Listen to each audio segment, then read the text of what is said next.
मेरो छोरा चाहिँ है कुकुर चलाएर हेर्नु न मेरो छोराको घाउ बनाइदिएको छ है कोतालेर। नमस्ते अनि स्वागत छ हजुरलाई मेरो अर्को मिनी ब्लगमा। जति हेरे पनि केटाकेटीलाई नसकिने क्या अलिकति 1 सेकेन्डको उयसमा है हेर्नु न अघि गएर कुकुरलाई कोतार्नु लागिरहेछ कि। अनि म र मेरो भाइ चाहिँ नानीलाई सुई हान्नुको लागि बजार जाँदैछौँ।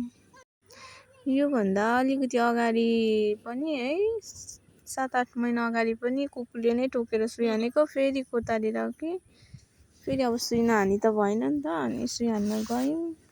तर मेरो छोरा चाहिँ है सुई हान्दा रुएन कि। अनि हामी सुई हानेर घर आयौँ। घर आएपछि त आमा त लुगा धुँदै हुनुहुन्थ्यो।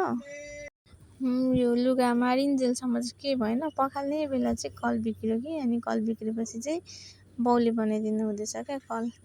हाम्रो कल चाहिँ खोइ पानी कस्तो थोरै आउँछ कि, जति गरे पनि त्यो के भएको। हाम्रो त कलको पानी पनि राम्रो छैन, अनि धारा पनि जोडेको छैन क्या हाम्रो चाहिँ। यही कलकै पानी खानुपर्छ, त्यही भएर बनाइहाल्नुपर्छ क्या बिग्रेपछि। धारा त आएको छ आउनु त, अब कहिले जोड्छ पनि। अहिलेसम्म चाहिँ जोडिएको छैन, त्यही भएर दुःख छ। पानी पनि कति हाम्रो त राम्रो पानी पनि आउँदैन है कलबाट पनि। अनि सबैजना चाहिँ आफ्नो काम गरिरहेको थियो क्या, किनभने आज भाइहरू पनि काममा गएको थिएन, छुट्टी थियो उनीहरूको पनि। अनि यता बाउ कल बनाउनु हुँदै थियो, यता कान्छीहरू त बारीहरू सफा गर्दै थियो। सबै के नचाहिने सामान धेर भयो। अनि अब अहिले त है सर्पहरू लाग्छ नि त, अनि हाम्रोमा चाहिँ त्यो हरहरे सर्पहरू आइरहेको छ कि, अनि त्यही भएर सफा गर्दैछ। यो उखुहरू पनि नफलेर सबै फ्यालिदिएको के। ठाउँ त धेरै छैन सब्जी रोप्ने, त्यही पनि जति छ त्यसमा पनि अलिअलि सबै थोक रोपेको छ क्या यहाँ चाहिँ। अनि यो मेरो भाइले हिजो मात्रै काँक्रालाई थाङ्रा लगाइदिएको थियो। रातभरि हावा चलेकोले थाङ्रा त सबै सुताइदिएछ कि। अनि अब आज फेरि बनाउनु पर्ने। यो आरू पनि फलिरहेको रहेछ कि, मजाले देखिएको छैन तर मजाले फलेको रहेछ। योपालि फेरि छाडिदिनु भएछ कि, पहिला अलिक बाक्लो थियो, खोइ काट्नु भयो के हो हाँगा, अहिले त माथि पुगेछ आरू पनि। पाइनएप्पलहरू पनि रोप्नु भएको रहेछ, तर खोइ अलिक त्यो चाहिँ माटो नपुगेको है के नपुगेको, सप्रेको जस्तो लागेन कि मलाई। सबै सानो भर्खर उयो हुँदै गरेको पानीले कुटेर सबै लडाइदिइरहेछ। फर्सी पनि ड्रागन फ्रुट फलेकै रहेन रहेछ। अस्तिको पालि त फलिरहेको थियो, यो पालि त छैन। मैले चाहिँ सुपारीको बोक्रा भेटाएँ कि, अनि मैले चाहिँ अब त्यो सुपारीको बोक्रा अब हामी सानोमा त त्यो होइन त्यसमा तानातान खेल्थ्यौँ नि त, गाडी बनाएर एकजना बस्ने अर्कोले तान्ने।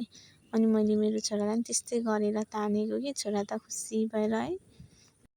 मलाई त बाल्यकालको याद आएको कि, पहिला त कति धेरै साथीहरू हुन्थ्यो, रमाइलो हुन्थ्यो। अझभोलि त ठुलो हुँदै गएपछि है, बिहे भएपछि त झन् साथीहरू पनि कता पुगे है।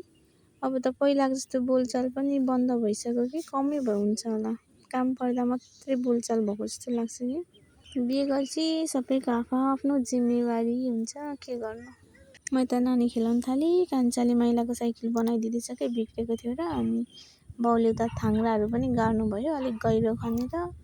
अनि आमाले त उयोहरू सफा गर्नु हुँदै थियो क्या, झारहरू खाल्नु भयो नि त, सर्पहरू लाग्छ नि त अझभोलि। कान्छी र आमाको काम चाहिँ घर सफा यताउति गर्नु हुँदै थियो। अनि माइलाले सब्जी लिएर सब्जी बनायो, अनि खाना खायौँ। त्यसपछि एकछिन रेस्ट गरेको एकछिनमा फेरि मलाई कान्छीले चटपटी ल्याइदियो। दिउँसोतिर चटपटी खायौँ। हेर्नु न अहिले आजभोलि सुनपापडीहरू है प्याकेटमा आउँदो रहेछ। पहिला त हामीले खाँदा त्यस्तो प्याकेटमा आउँथेन नि त, खुल्लै दिनुहुन्थ्यो। अनि यो चाहिँ प्याकेटमा आउने रहेछ। अनि यसको हेर्नु न माइजूले ल्याइदिएको भान्जालाई अलिक दिन बस्यो भने भान्जाले मामा माइजूलाई कङ्गाल बनाएर छोड्छ कि। यता नास्ता खाँदा हेर्नु न हावाहुरी त यस्तोरी आयो कि, आमै लुगाहरू सुकाएको थियो। अनि उडाउला जस्तो गरेर सबै लुगाहरू उठाएर म चाहिँ भिडियो बनाउनु थालेँ। मलाई चाहिँ हावा चलेको धेरै मनपर्छ कि। भन्दै हाम्रो आजको मिनी ब्लग चाहिँ यहीँ सकिन्छ। By by.